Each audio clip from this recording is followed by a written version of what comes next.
transformers. So we're not even using, you're not letting the tensors flow the way they used to. All right, there's been a slowdown in SaaS. Sacks, what is happening in the software as a service world? There was a good update by Jamin Ball, who works for Altimeter, our friend Brad Gerstner. He does these really great updates on what's happening in the SaaS world. The big thing this week is that Salesforce had its quarter, and I would consider Salesforce to be the bellwether for the whole SaaS category. I think they're the largest pure SaaS company. They were the first multi-tenant SaaS company at scale.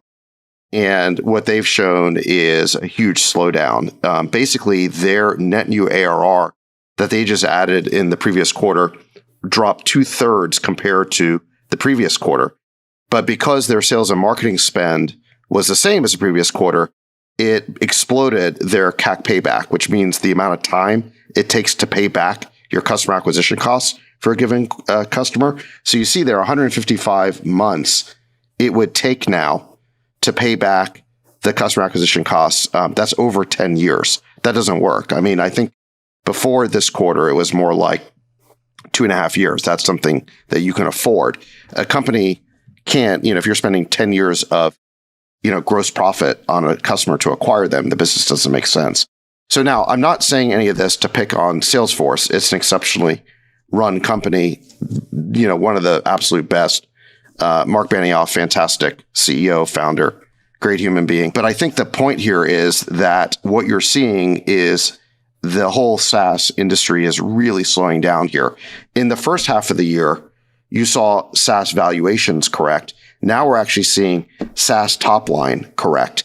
And, there's an interesting question here. If your CAC payback goes from 2.5 years to 10 years, you have to bring your CAC down. How do you do that? You can either reduce marketing or you can reduce sales. So in other words, you can reduce... You mean cut the sales team? You can either cut people and headcount from your own team, or you can cut spending you do on advertising or events or money that you spend on other companies. Either way, there's going to be a big contraction in jobs basically around this industry.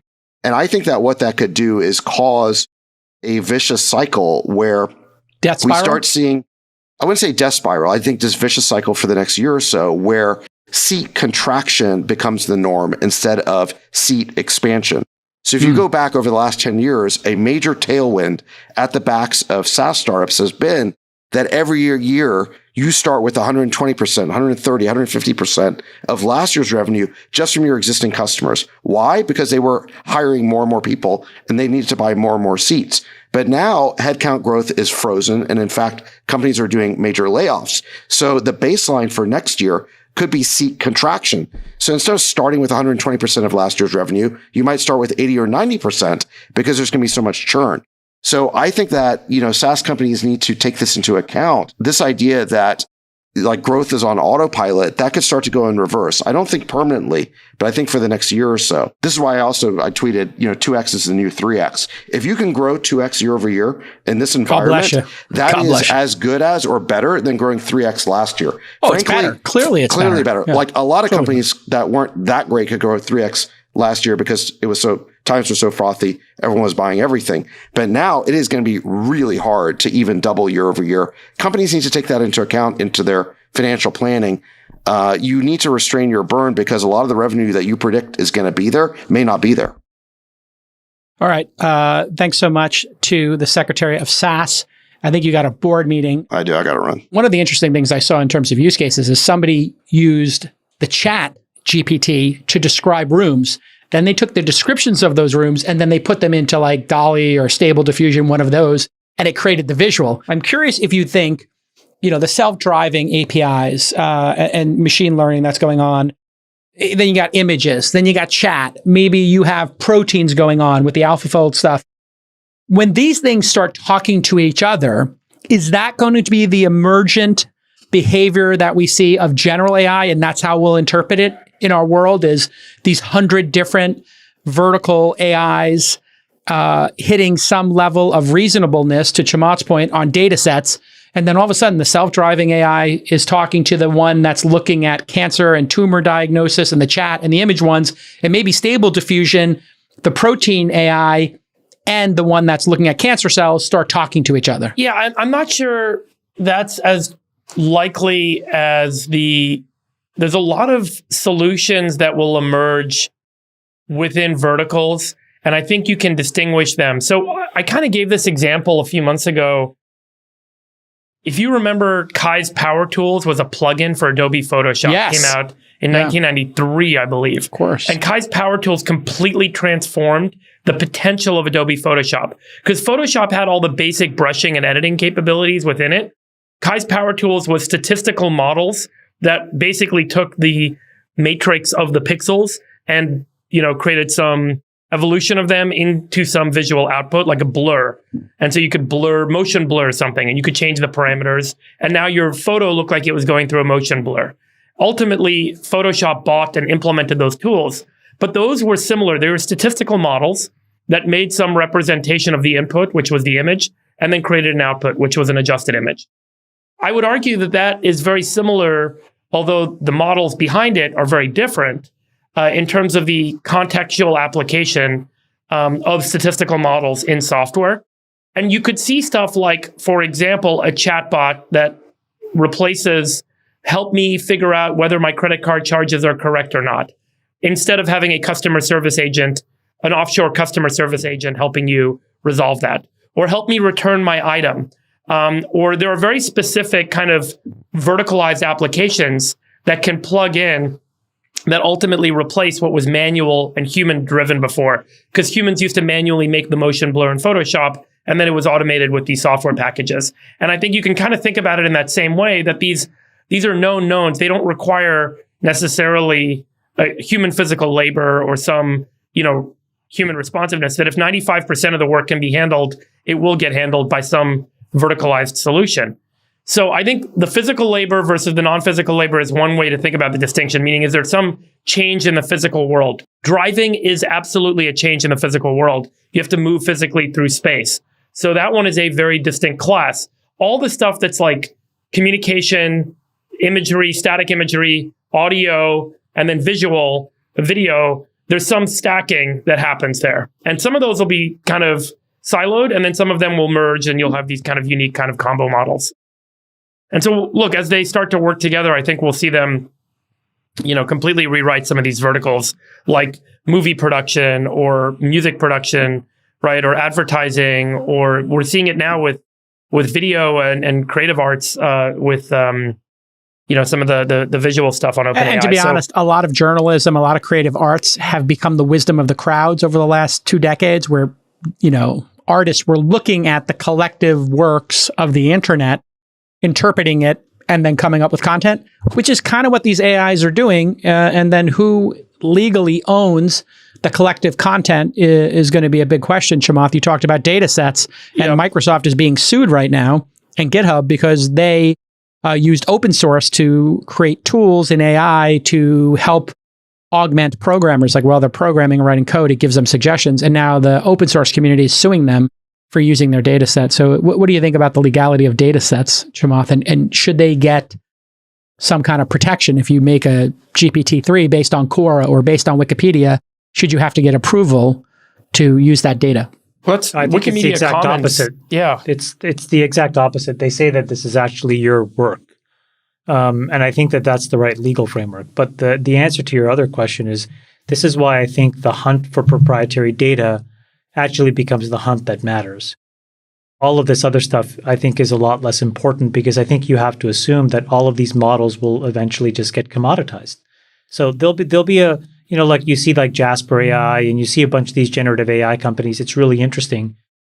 But the problem is, when you sit it on top of the same substrate, you'll have a convergence, right? Everybody's chat model will eventually look and sound and feel like the same thing, unless you're giving it a few special ingredients that other people are not. And so it's the hunt for those ingredients that will make this next generation of models really valuable. So to give it an example, you would have Wikipedia, which is Creative Commons, anybody can use, but Quora as a data set, not everybody can use, that's owned by a company. Well, so Quora would have an advantage. Take an extreme example. If Quora didn't allow themselves to be crawled, right? Okay, which they don't. But then they developed their own language model, which used the best of the internet. So call it, GPT and Quora maybe they are slightly better in certain domains than others. The other extreme example is the one that I used in healthcare, which is, if you have access to patient data that you will not license to anybody else, it stands to reason that that model actually then has much better chances of highly effective clinical outcomes versus any other model. Apple Watch comes to mind, right? Apple has all that watch data. If they could pair that with Epic's It's another very data good set, example. That's another very good example. What could they do together? So this is going to be like, this is the new oil is going to be data. And by the way, like to talk about Apple for a second, the smart thing is they've gotten so methodically. They've never touted the AI. They introduce one or two distinguishing features every year, right? So like the ECG, which was introduced many years ago, has only gotten slightly more usable like 5 or 6 years later. But in the meantime, there's tens of millions of watches collecting this kind of data. So to your point, it's using these devices as Trojan horses to collect training data. That is the oil. Uber and Tesla have all this data of the data being collected by the hold on. So phones or the cameras in the cars. The other difference, though, is that you have to be in a realm where you don't need regulators to go the last mile.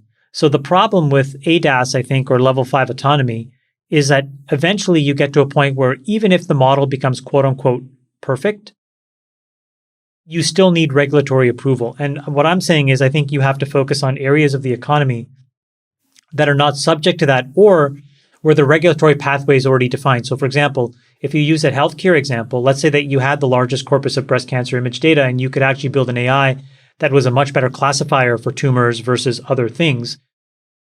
The FDA actually has a pathway to get that approved very quickly. The problem with level 5 autonomy is that there is no clear pathway. It's not, again, we go back to almost a crypto example. We don't really know who will govern that decision, and we don't know how that will be governed. So I think the thing that investors have to do, and entrepreneurs have to pick their end market very carefully, and investors have to realize that this dynamic exists as well if you're going to do this right and make Imagine any money. the Robinhood trading, trader data set, watching people sell in shares and then predicting markets with it with AI. I mean, it could be crazy. Well, you have that or payment for order flow that's used by Citadel and the other big, but not AI, right? Dark So pools. Well, who knows? Maybe they are using AI on their side. No, they are. I can tell you as somebody who sells, we sell a lot of machine learning hardware into this market. The biggest buyers are the U.S. government and these ultra-high frequency trading organizations. Friedberg, any final thoughts here? I'll give you the final word. How could this affect astronomy? How could this affect, our search of the galaxies, going out past Pluto, Saturn, breaching Uranus, any of those things? How could it impact? Any of those? I'm trying to get a Uranus joke to land. Help me out there, Chamath. You got no. It's not the. I think you need to have more space-related.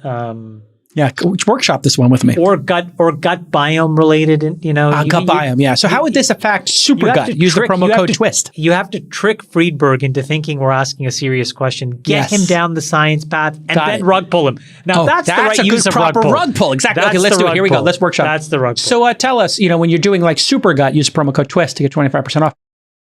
When you're doing SuperGut, you're analyzing people's guts.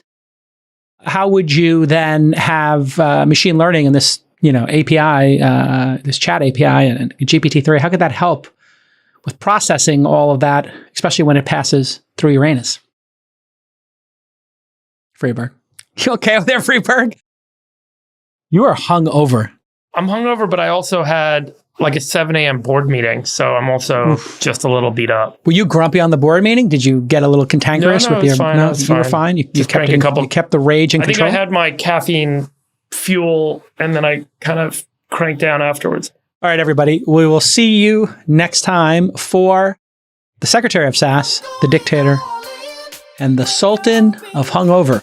We will see you next time. Bye-bye. Love you guys. Bye-bye. Your winners ride. Rain Man David Sacks. And instead, we open source it to the fans, and they've just gone crazy with it. Love you, besties. The Queen of Quinoa. Let your winners ride. Besties are back.